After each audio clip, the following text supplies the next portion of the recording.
Boa tarde, que a graça e a misericórdia do Senhor sejam com todos, em nome de Jesus. Mais um domingo, pela misericórdia de Deus, estamos aqui e nós temos hoje um objetivo de tratar de um assunto especial. Esse assunto é sobre a Bíblia Sagrada. Pois é, a nossa lição de número 2 do nosso segundo ciclo, ele traz justamente este assunto aqui, conhecendo a Bíblia. Você está preparado? Vamos entrar hoje numa dimensão espiritual. Olha, eu estou aqui, sabe, preparadinho, porque é um assunto que justamente ele traz esta abordagem sobre a palavra de Deus. A palavra de Deus, ela, sem esta palavra registrada, como poderíamos conhecer a história? Como poderíamos conhecer os fatos, né? Começou tudo há muito tempo atrás, né? Pelas escritas cuneiformes, pelas escritas dos acadianos, dos ancestrais, começaram a escrever rabiscos em pedras, por tintas em pedras. Então são muitas as maneiras de se comunicar e deixar o seu legado na história. Sempre hoje em dia as pessoas procuram deixar algo registrado. O que adianta você viver a sua vida inteira e não deixar nada para os seus filhos? Não deixar nada registrado para o seu descendente, uma história? Olha, você há de ver comigo que uma das coisas que os políticos mais gostam é deixar registrado o seu nome, né? Sejam em praças, sejam em inaugurações, aquelas lápides, e assim, por último, deixar registrado o seu nome, como todos nós iremos deixar os nossos nomes registrados em lápides de sepulturas. E eu quero dizer um segredinho para você.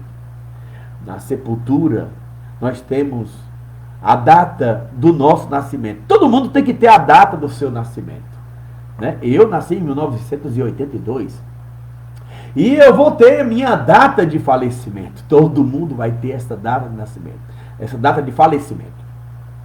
Entre a data do seu nascimento e a data do seu falecimento existe um hífen, né? Um tracinho. Aquele tracinho é a sua vida, o seu registro. Então, faça a sua vida, a história da sua vida, valer a pena.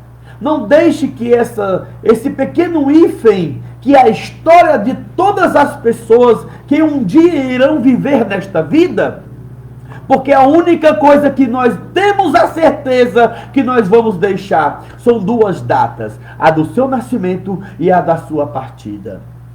Então tenha a certeza de que você possa deixar uma boa história.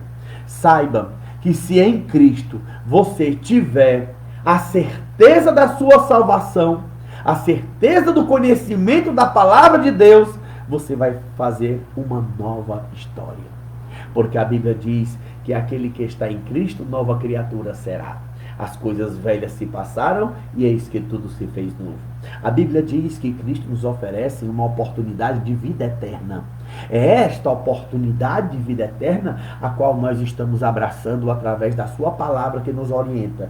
Que se nós observarmos a sua palavra, guardarmos e poder ser discípulos verdadeiramente, nós seremos povos que adquirirão uma vida eterna. Bem, pessoal, quero parabenizar a todos que estão fazendo parte desta sala Brilhantes Discipulando de Jesus. Também tenho a convidar a mobilização das pessoas que estão aqui no YouTube acompanhando nós. Olha, seja muito bem-vindo. Que a graça e a misericórdia de Deus esteja sobre sua vida, que você possa aprender. Este canal é um canal para discipulando em pessoas que são novas convertidas, que não tem tanto conhecimento da palavra de Deus e estão começando a aprender.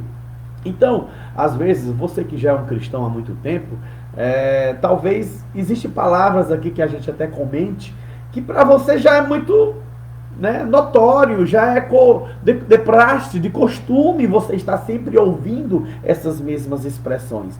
Mas saiba que para aquele que está começando agora o Evangelho, tem palavras aqui que são difíceis, desconhecidas, e essas simples palavras às vezes bênção, a paz do Senhor, a graça de Deus, ou glória, essas palavras que são de cunho cristão, elas são novas, então elas há de fazer permanência no seu dia a dia, no seu cotidiano. Amém?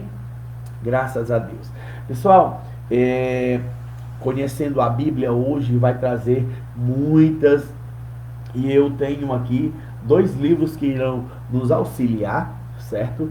Nilonei Ramos, Cristianismo sem Bíblia. Eu vou ler uma passagenzinha que vai nos ajudar sobre o entendimento do que este homem de Deus conversou comigo, viu? Eu só tenho a agradecer pela editora Aprisco, tá bom?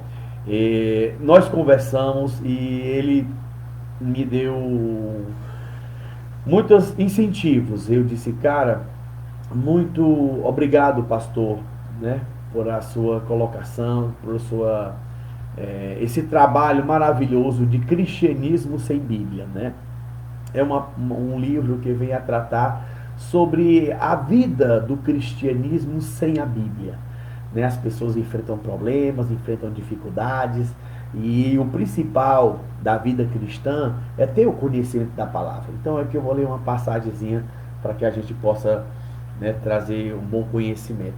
E o outro livro que vai nos auxiliar é A Preservação das Escrituras. O autor, Cristiano Lúcio de Souza, tá bom? Essa é da editora Ágape, Preservação das Escrituras. Como foi o período de que essas escrituras... Eu vou ler um trechozinho também para nos ajudar hoje com esta lição. Então esses 2 livros irão nos auxiliar, tá bom? Hoje, nesta aula, em nome de Jesus. Pessoal, só reforçando aqui mais uma vez, tá? Eu queria dizer, ainda citando do primeiro ciclo, olha só, tá? O nosso certificado de discipulando do primeiro ciclo. Nós temos aqui a Neudiane, que é minha esposa, tá bom? Aqui, pessoal, ó, é o ferro, tá bom? Ferro, tem aqui o bronze. Esse aqui já foi cumprido, que é o primeiro ciclo. Nós estamos aqui no ciclo do bronze, tá? Aqui tem a minha carinha, certo? Segurando a nossa antiga revistinha do primeiro ciclo. Tem assuntos, tem debates. E se você se sentir com desejo de possuir este certificado, entre em contato comigo, me mande lá no direct uma mensagem, solicite o seu certificado. É com prazer que nós iremos enviar para você, tá bom? Você merece, você colocar num quadrozinho na sua casa que cumpriu, assistiu às aulas, esse pequeno curso, e você é merecedor de ter um diploma lindo desse na sua casa, tá bom? Vamos lá, dar início à nossa lição de hoje, que hoje tá fervendo. Eu tô me coçando para mostrar uma coisa aqui que eu tenho para que vocês entendam sobre os mistérios da palavra de Deus. Lição de número 2. Vamos lá, pessoal, vamos começar. Conhecendo a Bíblia, mais uma vez, para você. Olha lá no Facebook, nós temos o grupo, do segundo ciclo, certo? Conhecendo as doutrinas cristãs. E você é convidado. Então, aceite o convite, você pode convidar outras pessoas também. E neste grupo, aqui no Facebook, nós temos algo maravilhoso lá, que são os conteúdos. Essa revistinha que eu leio para vocês, elas têm lá o conteúdo da lição que nós estamos estudando. 30 segundos eu peço. 30 segundos. Oi, crianças. Oi, Dudu. Vocês são uma bênção, sabia? Eu não sei o que dizer de vocês. Glória a Deus, aleluia. Deus abençoe. Deus abençoe. A graça de Deus há de se multiplicar grandemente. Grandemente. Grandemente. Demorei? Desculpe. É porque eu acabei me esquecendo, como eu disse, eu tenho aqui um casal de periquitos em australiano. E quando ele parece que eles são pentecostal mesmo, sabe? Que quando eles começam a ouvir a gente falar aqui da palavra de Deus e ouvir a lição, eles começam a ficar cantando e agitados. Então eles tiram um pouco da atenção, né, pessoal? Então há de convir comigo que eu tive que tirar os bichinhos dali, coloquei ali na cozinha, né, para não poder incomodar a gente. Vamos lá? Vadimeco, vem comigo. Conhecendo a Bíblia. O nosso texto bíblico base hoje está em Salmos 119, versículo do 33 ao 40. Hoje nós vamos ter muitas leituras da Bíblia, viu? Se prepare, se prepare. Eu quero que você hoje termine esse curso, essa aula de hoje, sem dúvidas do que você está ouvindo aqui e com a certeza do que a palavra de Deus tem para você hoje. Salmo 119, versículo 33 ao 40. Ensina-me, ó Senhor, o caminho dos teus estatutos, e guardá-lo-ei até o fim. Dá-me entendimento, e guardarei a tua lei, e observá-la-ei de todo o coração. Faze-me andar na verdade dos teus mandamentos, porque nela tenho prazer. Inclina o meu coração a teus testemunhos, e não a cobiça. Desvia os meus olhos de contemplarem a vaidade, e vivifica-me no teu caminho. Confirma a tua promessa ao teu servo, que se inclina ao teu temor. Desvia de mim o opróbio que temo, pois os teus juízos são bons. Eis que tenho desejado os teus preceitos. Vivifica-me por tua palavra. Eu acho lindo esta passagem. Olha, pessoal, nós temos aqui uma orientação de proposta pedagógica que eu acho interessante nós compartilharmos isso aqui. Eu queria que vocês entendessem que a palavra de Deus do Antigo e do Novo Testamento, certo?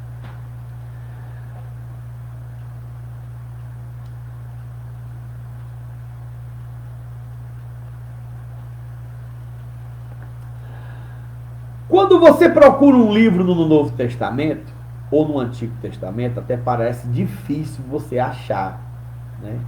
Você ficar procurando.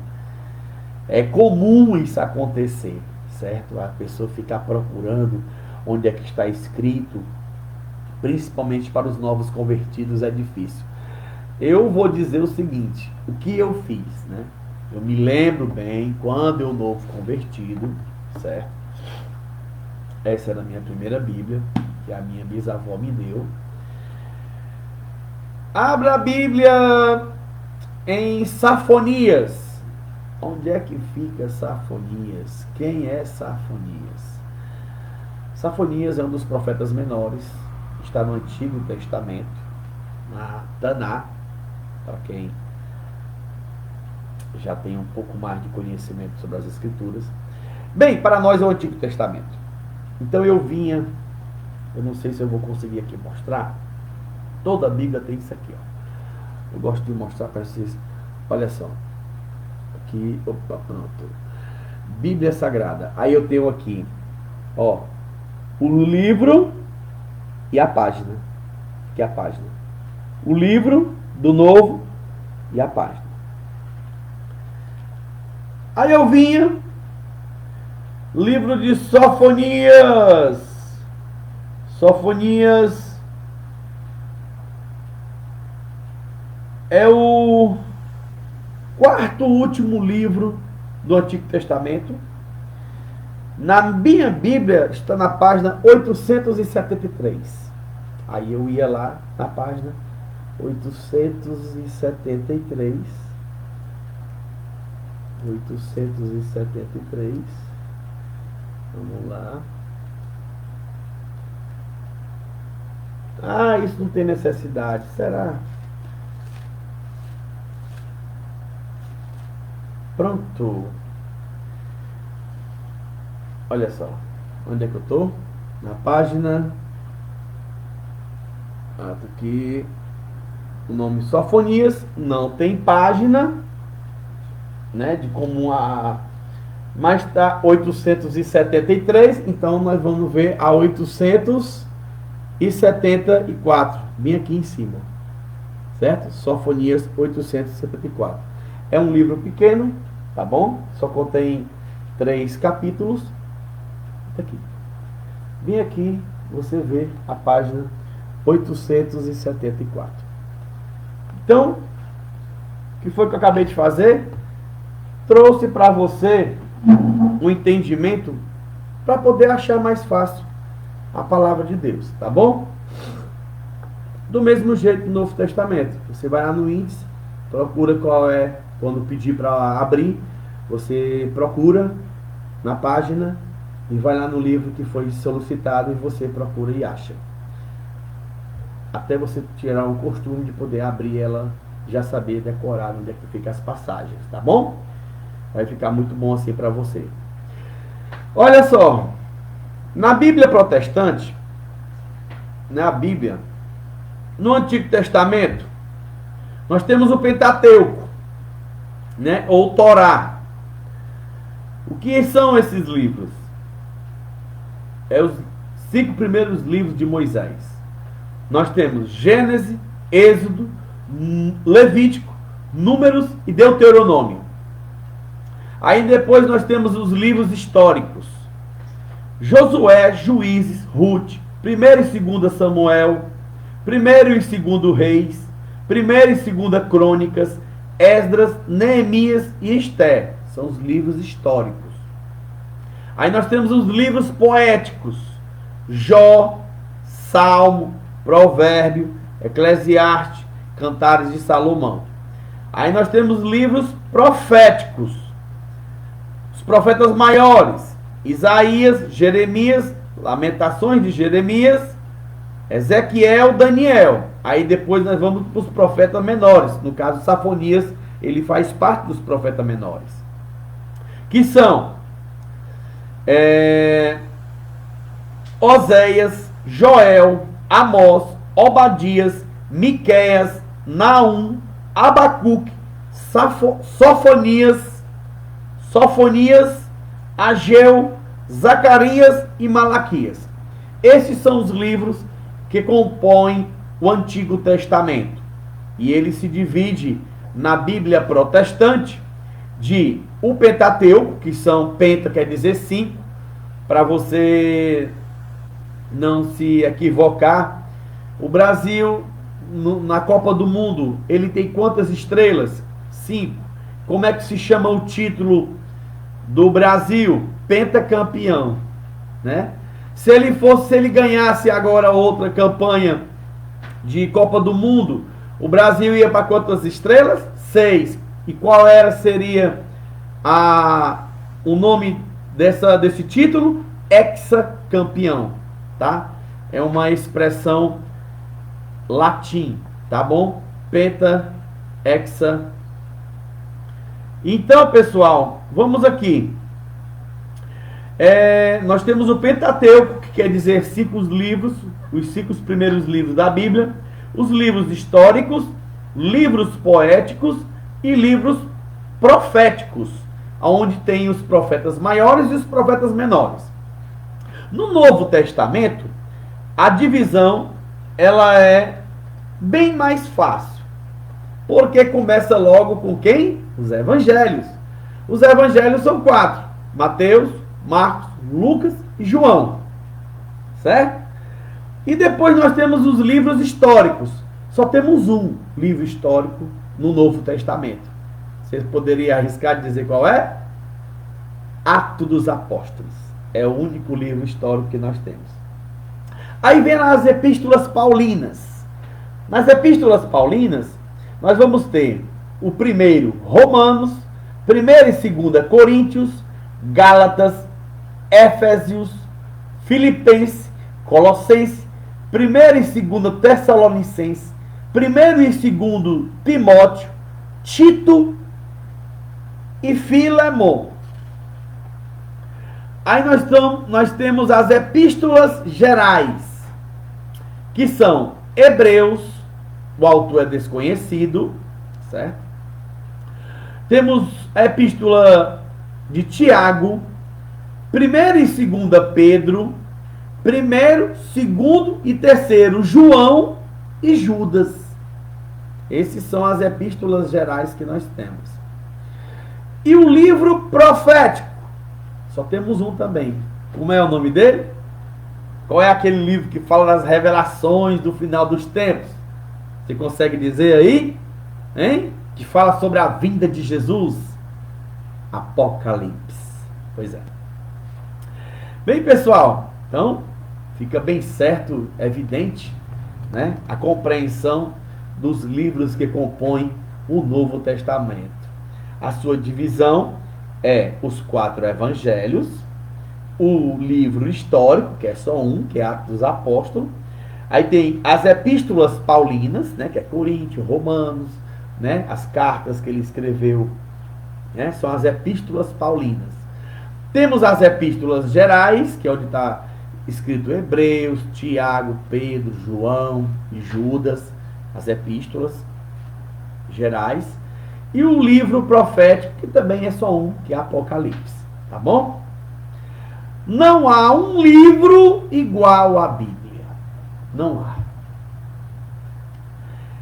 Esta tem formado a cultura ocidental e a identidade de muitos povos ao longo dos séculos. Isso é uma realidade. Ao longo dos séculos, pessoas, povos, mudaram completamente a cultura, a maneira de se comportar, de tradição, por causa da Bíblia Sagrada. Eu certa vez ouvi, né, que um debate onde uma pessoa disse que só tem um livro, né, que ele viu mudar uma pessoa no presídio. O que é que esse livro tem que a pessoa está lá no presídio, ele começa a ler esse livro no presídio e ele passa a conhecer o autor, a pessoa de Jesus. Aí ele muda de vida no presídio, aceita Jesus, continua a ler esse livro e essa pessoa se transforma. Muitos deles se formam pastores dentro de presídios e quando chega o tempo de sair, são pessoas transformadas.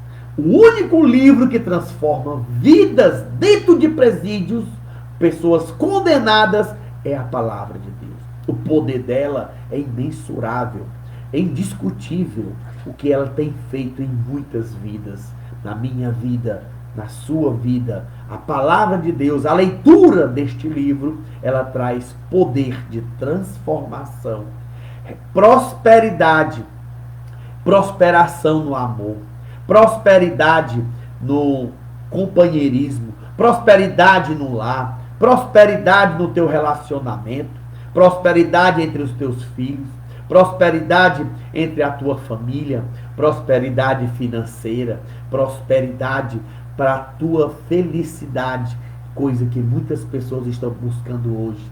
e não estão achando, porque estão buscando uma felicidade passageira. Mas se procurarem em Jesus Cristo, aquele que a Bíblia diz, o Salvador e Redentor, você vai encontrar sua felicidade. A Bíblia é o livro que interagem. A Bíblia é o livro que integra o conteúdo da fé cristã. Nossas crenças acham fundamentadas no texto da Bíblia. Por isso é importante que você conheça como essa obra surgiu, quais os livros que integram e como eles estão organizados. Nesta lição, veremos que a Bíblia Sagrada é a palavra de Deus, que concomitantemente desenvolveu-se em meio à cultura humana e que está organizada em dois principais documentos: o Antigo e o Novo Testamento.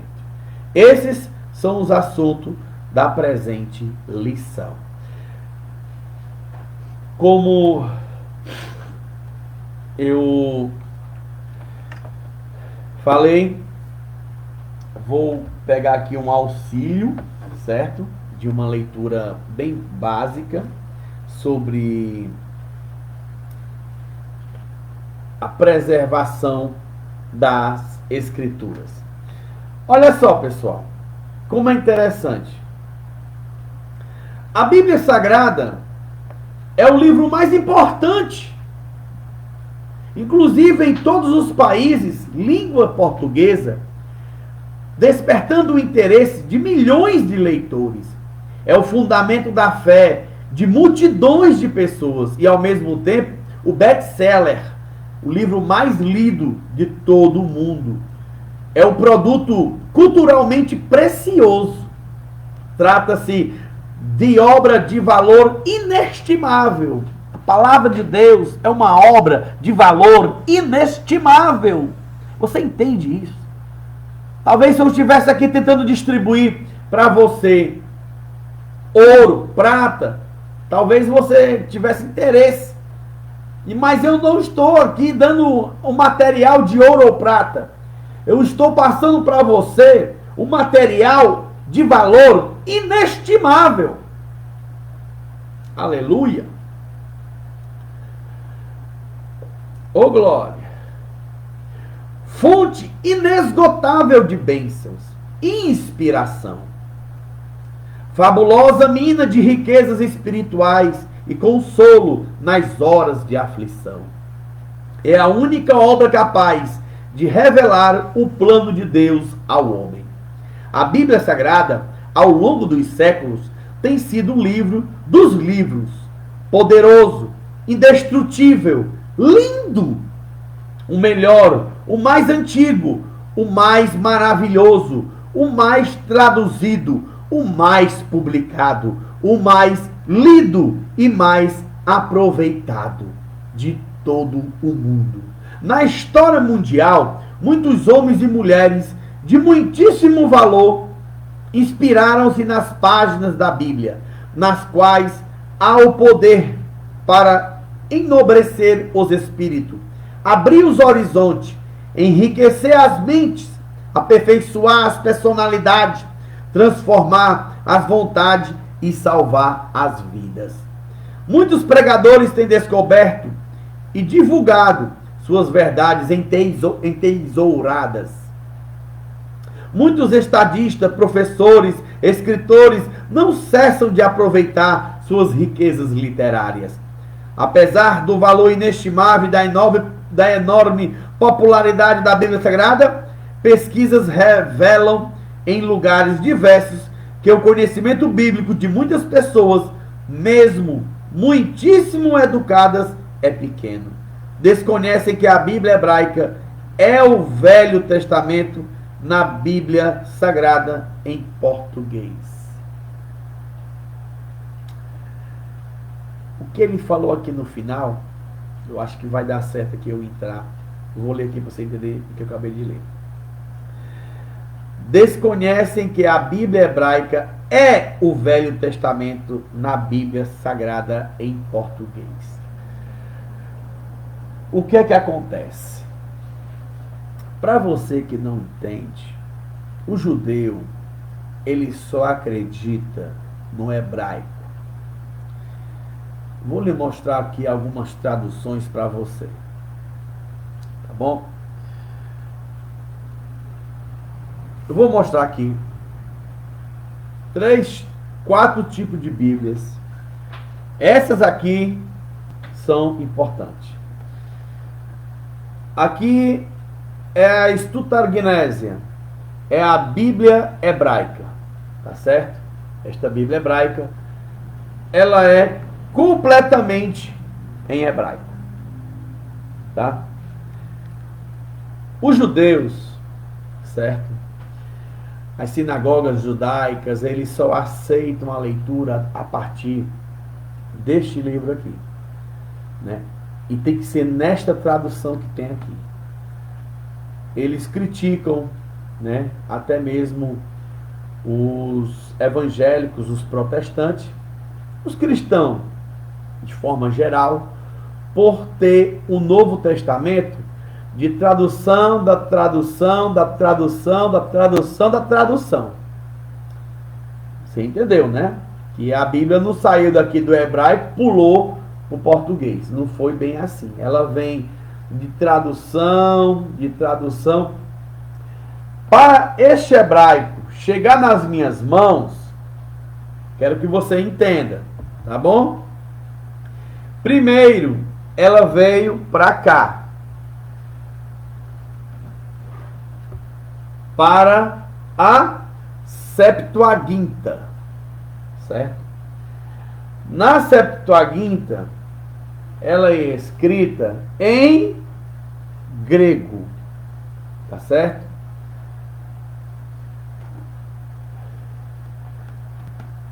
A Septuaginta, ela é escrita em grego. 70 homens eruditos, homens inteligentes, com grande capacidade, judeus, fizeram a tradução de toda a Bíblia para a Septuaginta. Esse livro aqui que você está vendo. Este livro aqui é o mesmo desse aqui que eu vou vos mostrar. O Novo Testamento grego, certo? Ele está aqui dentro. A Septuaginta, o Novo Testamento também está aqui dentro. Tá bom? Esse livro aqui, para percorrer o mundo, houve muito sangue derramado. Houve muita dificuldade. Houve muitas vidas que doaram a sua própria vida para que esse livro pudesse chegar até você. Aqui só tem a Bíblia hebraica. É só a Toná. É só a Taná. Aqui é o Antigo Testamento. Certo? Daqui, juntamente com o Novo Testamento, ele veio para a Septuaginta. A Septuaginta é grego, certo? Ela é escrita em grego. E daqui foi que ela tomou do grego. O Antigo e o Novo está aqui. Então daqui ela tomou caminhos para o mundo, para outras traduções. Uma delas foi a Vulgata, certo? Bíblia Sagrada Vulgata. Aqui ela é em latim. Vou mostrar para vocês. Olha só algumas expressões que eu vou ler aqui um versículo. Eu estou no livro, eu não consigo identificar esse livro. Abri aqui aleatoriamente, mas olha só. Quando eu vi aqui as expressões, ó, facis domini super, facientes mala ut, pedati da terra memoriam erulo. Então,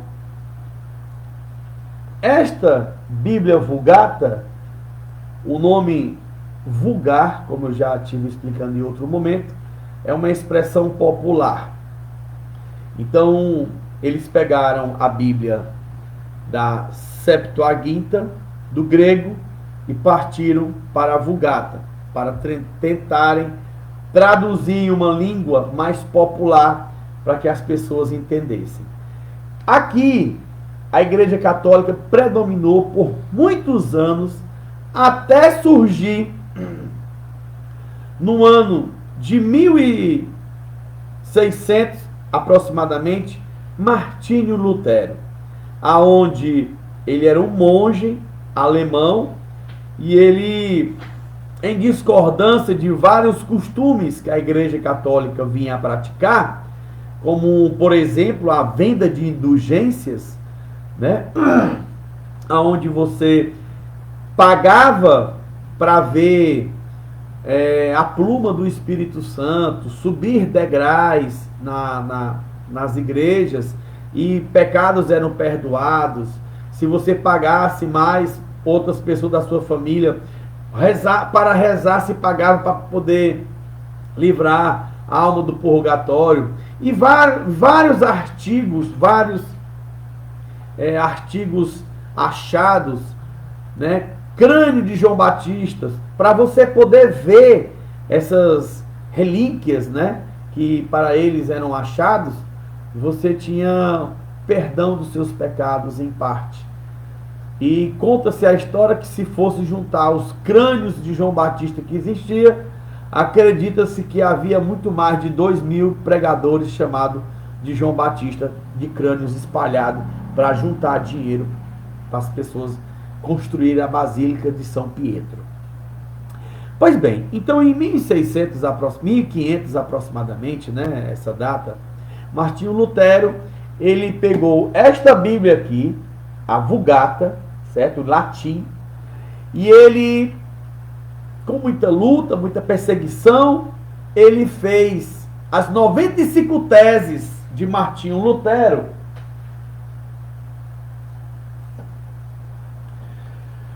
Ele fez as 95 teses de Martinho Lutero, pregando sobre a igreja de Wittenberg, justamente para que pudessem as pessoas lerem. E qual foi a língua que Martinho Lutero traduziu da Vulgata para o alemão? A partir do alemão de Martinho Lutero, a igreja começou a ganhar. A igreja não. As pessoas começaram a ganhar o conhecimento, o discernimento da palavra de Deus. E a Septuaginta permanece como uma das traduções mais originais e mais perfeitas para o conhecimento da verdade. Conhecimento esse que foi há muito tempo lutado para que as pessoas não viessem a ter este conhecimento. O próprio Jesus, para que no tempo de Jesus só havia a Bíblia hebraica, certo? No tempo de Jesus só havia essa Bíblia hebraica. Só que não era assim. A Bíblia no tempo de Jesus era por forma de pergaminho, era um rolo, onde ele era, né? Era um rolo, certo? Um rolozinho. E o que aconteceu? Vou lhe mostrar aqui o exemplo de o que é isso aqui. É como se fosse uma parte da Bíblia, certo? Que é uns escritos. E esses escritos, eu poderia ter um num lugar e o outro no outro. O que foi que aconteceu? Começaram a juntar esses escritos, certo? Dessa maneira, assim. E juntaram. Pegaram outros livros, né? Foram juntando. Pegaram outro livro, foi juntando. Foi juntando. Foi juntando os livros. Esses livros, né? Que é o Biblos, começou a se formar com essa pequena biblioteca, que vem a palavra Biblos, que são livros, Bíblia em português, Biblos original do latim, que justamente significa vários livros.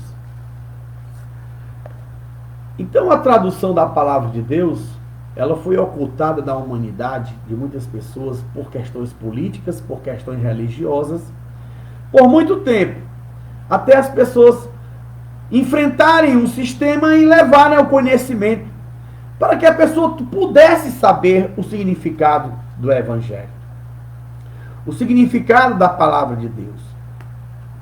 Hoje, nós temos esse livre acesso, onde a gente pode ter a Bíblia em nossas mãos. Como eu já outra hora mostrei, eu tenho aqui a minha Bíblia hebraica, o Taná, com meu nome, Luiz Gustavo, meu nome em hebraico. E esta Bíblia, né, como eu já anteriormente falei, eu vou mostrar só para conhecimento, ela é escrito em hebraico e do outro lado em português, tá bom? Ela tem o hebraico e a transliteração para o português.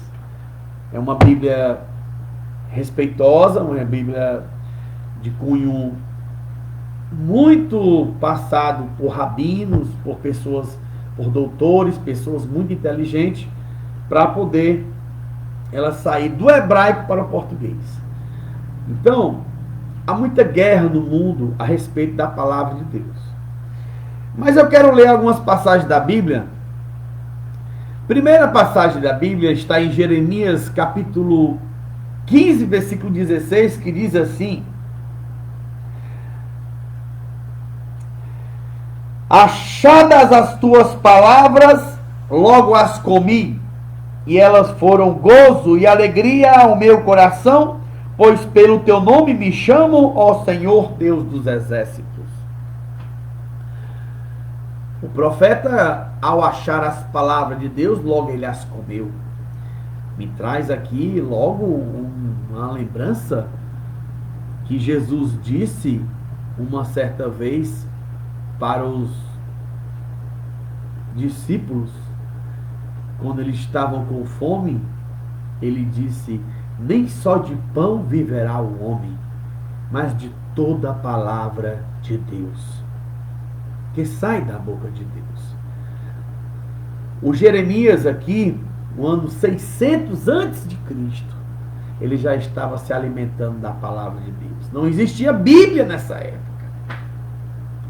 A palavra que ele tinha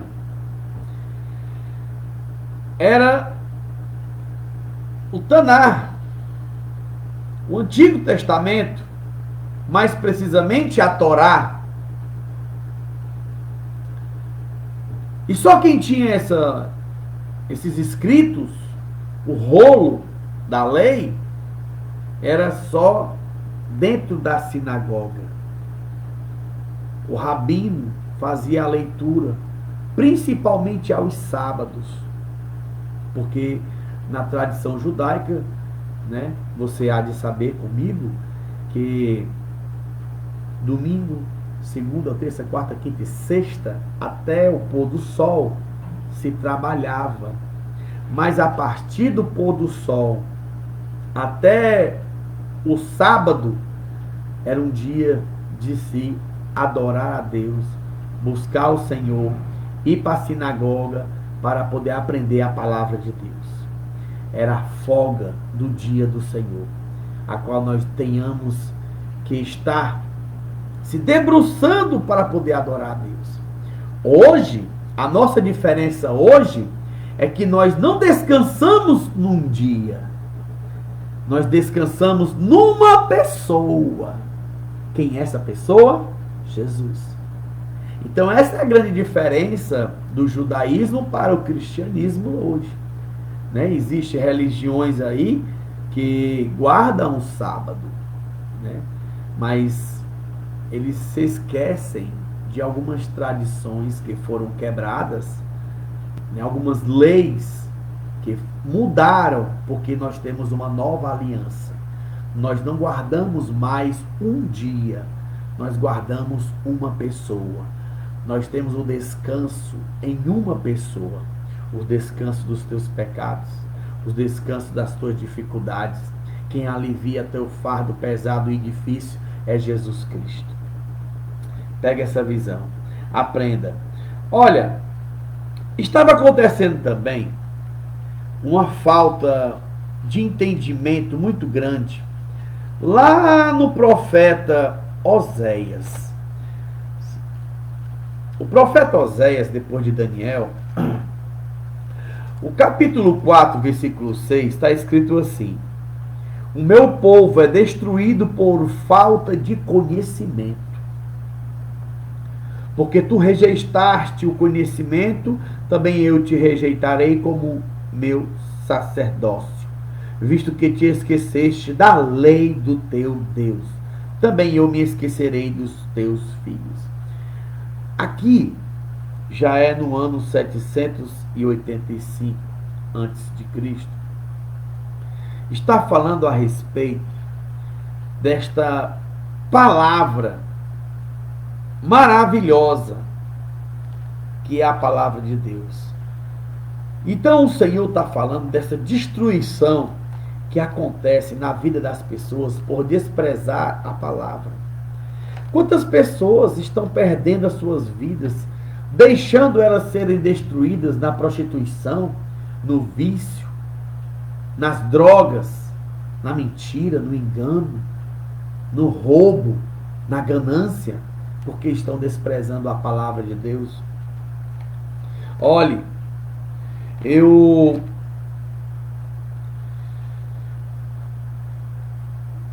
acredito de uma maneira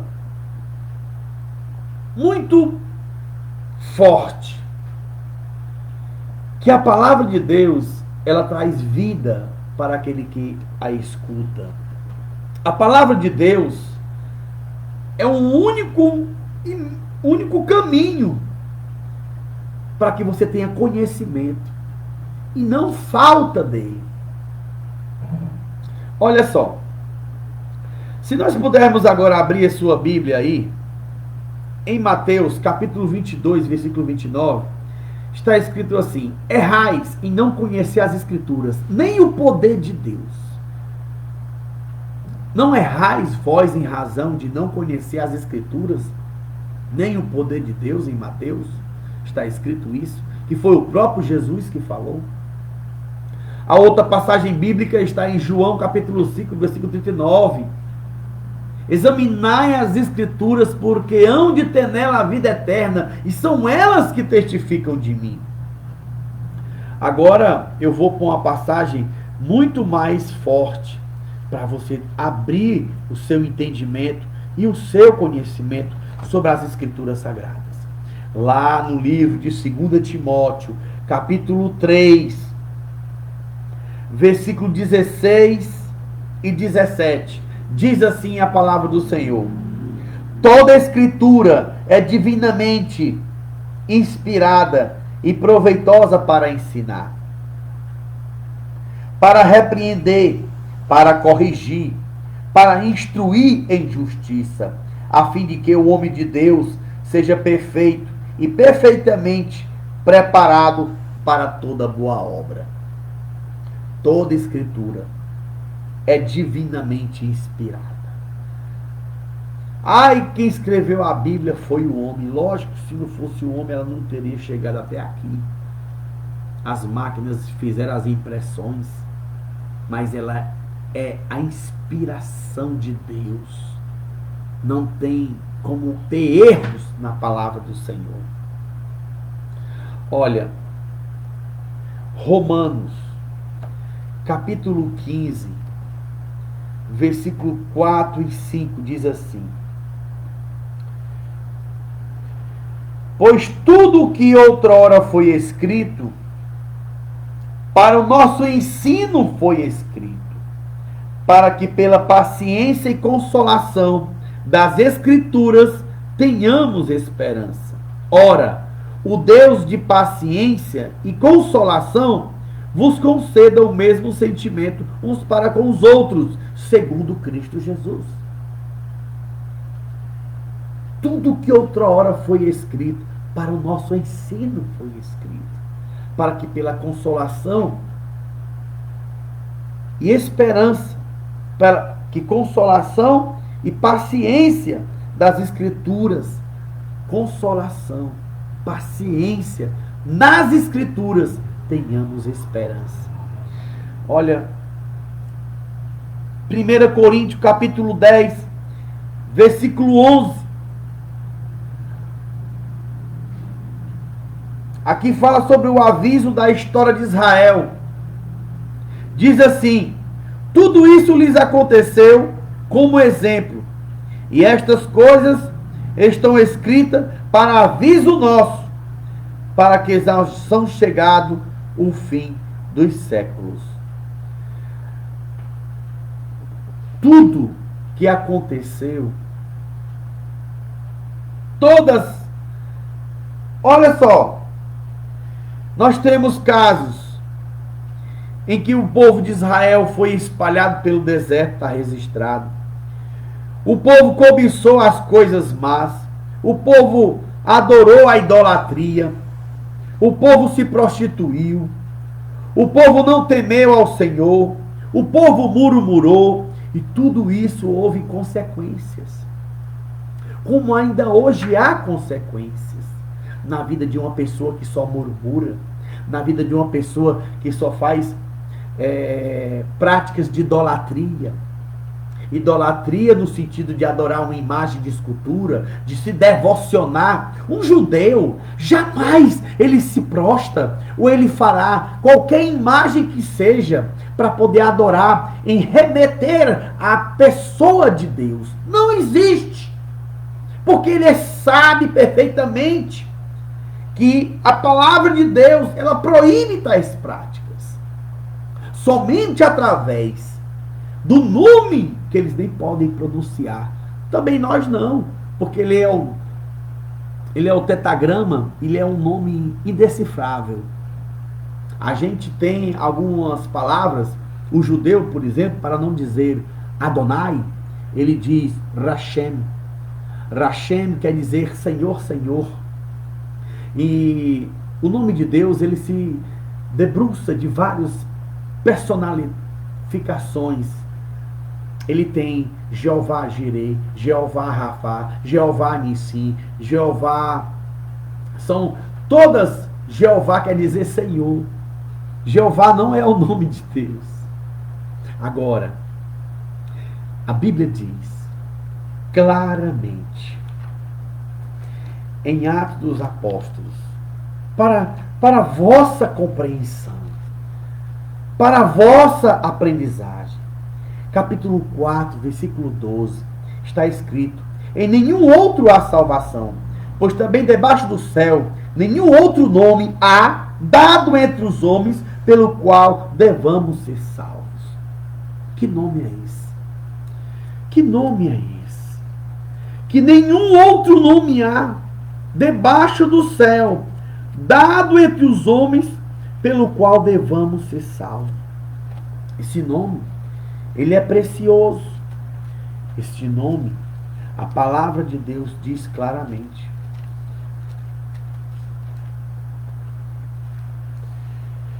Diz o seguinte: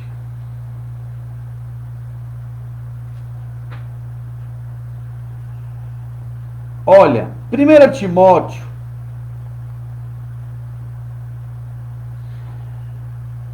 capítulo 2, versículo 4, diz o seguinte: o qual deseja que todos os homens se salvem e venham ao conhecimento da verdade.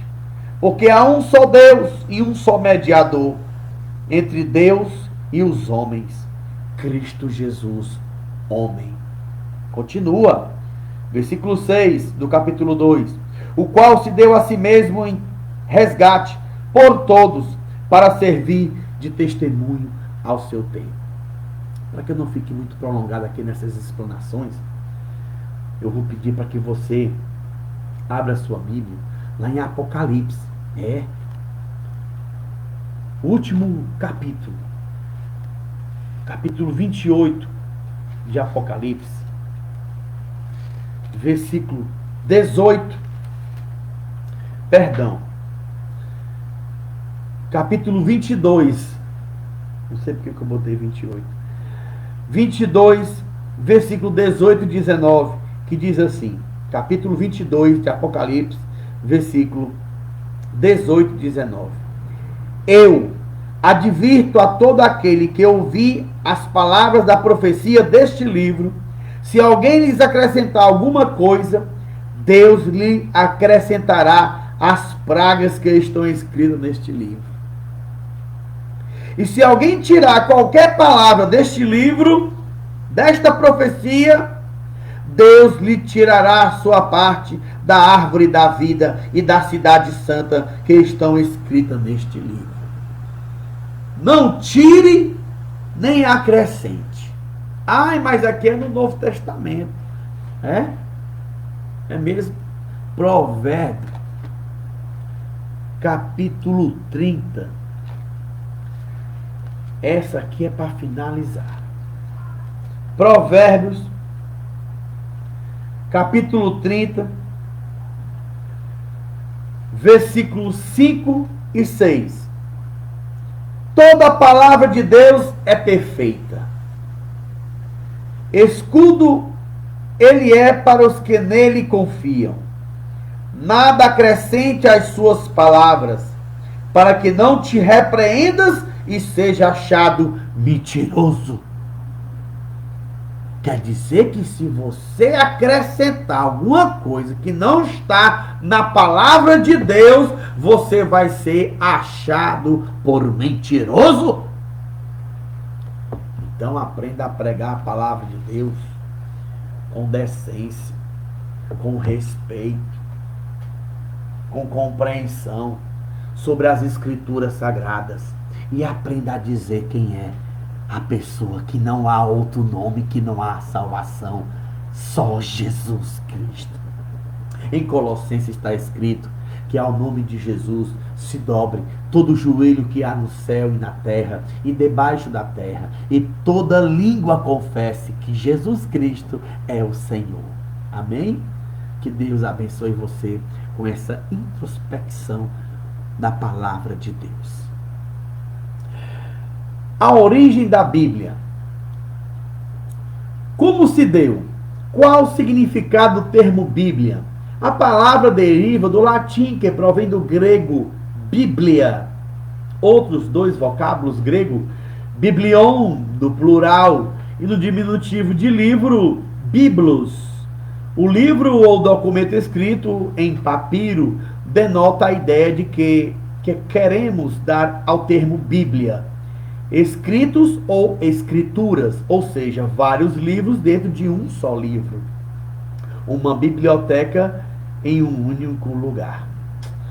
Foi aquilo que eu expliquei sobre a junção dos livros, biblos, que vem do latim para a expressão biblion, livros pequenos, biblos, aí vem Bíblia, que é a Bíblia que nós hoje conhecemos, e a expressão ela tomou grande rumo. Hoje em dia nas faculdades e nas escolas existem as bibliotecas, que são lugares onde há vários livros. Palavra de Deus. Desde o mais remoto tempo da história cristã, os cristãos creem que a Bíblia é a palavra de Deus. Os evangelistas afirmam isso. Nunca leste antes nas Escrituras? Naturalmente, Mateus se refere às Escrituras do Antigo Testamento. O apóstolo Paulo confirmou para o jovem Timóteo: desde a tua meninice, sabe as sagradas letras. Está registrado em 1 Timóteo capítulo 3, versículo 15.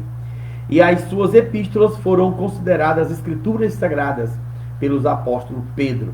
Falando disso, como em todas as suas epístolas, entre as quais há pontos difíceis de entender, que os indoutos e inconstantes torcem igualmente outras escrituras para sua própria perdição. 2 Pedro, capítulo 3, versículo 16, está escrito isso, que os indoutos e inconstantes, inconstante é que não tem constância, que é inconstante no pensamento, não sabe se crê, não sabe se é para deixar de crer, não sabe se tem a certeza, porque não conhece as Escrituras sagradas. Examinai as Escrituras, porque é onde tem nela a vida eterna. São elas que testificam de mim, disse Jesus. Se tu não examina, como é que tu quer falar das Escrituras Sagradas? Se você não tem um conhecimento profundo da palavra de Deus, não sabe a origem e quer falar, querem ser mestres da lei, mas não entendem nem o que dizem, nem o que com tanta confiança afirmam. São inconstantes. São pessoas que não têm firmeza no que diz o quesito evangelho. Cultura do homem. A Bíblia foi escrita num tempo e espaço geográfico e em meio a diversas culturas. Olha, isso aqui é forte. No Antigo Testamento, vemos o povo de Israel emergir de dentro de uma cultura politeísta, quer dizer, que adorava vários deuses. A partir de nações reconhecidas pela história moderna, tais como Egito, Império Babilônico, Império Medo-Persa e Império Grego. Em o Novo Testamento, a cultura greco-romana, união das culturas do Império Grego com a do novo Império Romano, está presente na formação da Bíblia. Por exemplo, em Atos 17, Paulo pregou entre os filósofos gregos. A família de Jesus voltou para a Judéia a partir de um edito de um imperador romano, ou seja, os escritos bíblicos foram forjados dentro das culturas dos povos do mundo e num período aproximadamente de 16 séculos. Por volta da Idade Média, a Bíblia foi dividida em capítulos e versículos. Antes não havia essa divisão.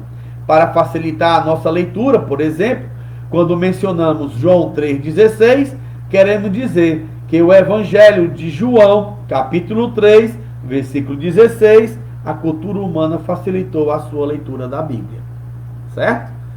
João 3,16, eu estou querendo dizer que é no Evangelho de João, capítulo 3, versículo 16. O Antigo Testamento, segundo ponto. O que é? Um conjunto de escritos inspirados que norteiam a história de um povo escolhido por Deus, a nação de Israel, para revelar o reino dividido, para revelar o reino divino ao mundo. Entretanto, esse povo falhou em sua missão. O Antigo Testamento foi transmitido por meio de palavras proféticas. De toda a história, de todas as obras poderosas de Deus para com o seu povo. A narrativa dessas obras e das palavras proféticas faz com que não duvidemos do interesse de Deus em se relacionar com os seres humanos. A iniciativa de relacionar-se conosco foi sempre dele, do próprio Deus. Está escrito em Êxodo, capítulo 3, do versículo 1 em diante, que é quando ele se revela para Moisés. Qual o assunto? O Antigo Testamento conta a história da origem da ascensão, do desenvolvimento e da queda da nação de Israel. É uma espécie de introdução do que Deus falou antigamente aos nossos pais da fé pelos santos profetas e ao cumprimento do que foi falado do seu Filho Jesus Cristo. Hebreus capítulo 1, versículo 1 e 2, que diz: havendo Deus outrora falado pelos profetas, a nós, nesses últimos dias, falou-nos através de seu Filho Jesus Cristo. Certo? Bem, por isso o Antigo Testamento era a Bíblia dos primeiros crentes e do próprio Senhor Jesus. O Antigo Testamento, quando Jesus começou, era a Bíblia deles, né? Hoje permanece sendo a nossa Bíblia, mas nós temos hoje o Novo Testamento. Foi nos escritos antigos que a igreja encontrou o testemunho claro sobre a pessoa de Jesus de Nazaré, onde está escrito: examinai as Escrituras, por vós cuidais ter nela a vida eterna, e são elas que de mim testificam. João 5,39.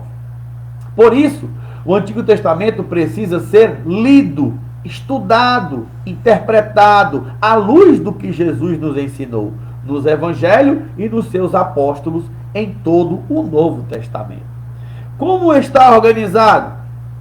Bem, pessoal, o Antigo Testamento, que as igrejas evangélicas usam atualmente, está basicamente dividido em 4 partes, composta por 39 livros. Vamos conhecê-los? Eu já falei aqui no início da aula, mas nós temos o Pentateuco, são os 5 livros de Moisés, o legislador de Israel. Tais livros falam da formação do mundo, o ser humano, desculpa, o ser humano, das nações, do povo de Israel e da lei de Deus. Nós temos Gênesis, Êxodo, Levítico, Número e Deuteronômio. Segunda parte são os livros históricos. De diversas autorias, os livros narram o desenvolvimento político, econômico da nação na história de Israel, bem como a sua ruína imediata. Nós temos Juízes, Josué, Ruth, 1º e 2º Samuel, 1º e 2º Reis, 1º e 2ª Crônica, Esdras, Neemias e Esther. Nos livros poéticos, de diversos autores, são cânticos e poesias hebraicas que retratam o sentimento humano no relacionamento com Deus. Nós temos o livro de Jó, Salmos, Provérbios, Eclesiastes e Cantares de Salomão. No livro profético, são livros onde constam as mensagens dos grandes profetas de Israel. Eles são classificados em profetas maiores e profetas menores. Tais classificação não tem com a importância do livro em si, mas com a quantidade de textos. Por isso que tem o profeta maior e o profeta menor. É pela quantidade do que foi escrito. Não é o profeta que é o maior e um profeta que é menor. Pega a visão. Profetas maiores: Isaías, Jeremias, Lamentação de Jeremias, Ezequiel e Daniel. Profetas menores: Oséias, Joel, Amós, Obadias, Miqueias, Naum, Abacuque, Sofonias, Ageu, Zacarias e Malaquias. Estes são os nossos livros do Antigo Testamento. O Novo Testamento, o que é? Se o cumprimento é a consequência da promessa, poderíamos dizer que o Novo Testamento é a consequência do Antigo. Novo é a consequência do Antigo. O Antigo teve que existir para que o Novo viesse a nascer. Faz sentido, não? Pois é. Este registra o que Deus disse aos antepassados, o cumprimento, a confirmação e a consumação da promessa. Os sacrifícios, os rituais de culto, as palavras proféticas, a unção de reis, a vocação de pessoas para falar ao povo, tudo culmina na obra redentora de Jesus. Que tem uma leitura aqui para nós, está escrita em Hebreus. Vamos ler para que nós possamos compreender. Hebreus capítulo 9, versículo 11 e 12, que diz: mas Cristo, tendo vindo como sumo sacerdote dos bens já realizados, por meio de um maior e mais perfeito tabernáculo, não feito por mãos, isto é, não desta criação, e não por meio de sangue de bodes, bezerro, mas pelo precioso sangue, entrou no Santo dos Santos, uma vez por todas, havendo obtido uma eterna redenção. Hebreus, capítulo 9, versículo 11 e 12, diz que não foi com sangue de bodes, ovelhas ou bois que nós fomos comprados, mas foi pelo precioso sangue de Jesus, derramado na cruz do Calvário, para nos trazer a salvação. O Novo Testamento registra a história, a experiência e os testemunhos de cristãos que viram, ouviram e aprenderam de Jesus naqueles dias. Pelo poder e inspiração do Espírito Santo, essas pessoas proclamaram ousadamente o reino de Deus ao mundo. Qual era o assunto? Jesus Cristo. A pessoa de Jesus Cristo é a razão da existência do Novo Testamento. Também está presente neste documento o advento da igreja e do seu projeto de evangelização local e universal. Narraram-nos os escritos neotestamentários do Novo Testamento a ação do Espírito Santo sobre um grupo de pessoas que revolucionaram o mundo, os conselhos para a vida, a instituição de uma liderança cristã, palavras para vocacionados e tantos outros assuntos do interesse do corpo de Cristo.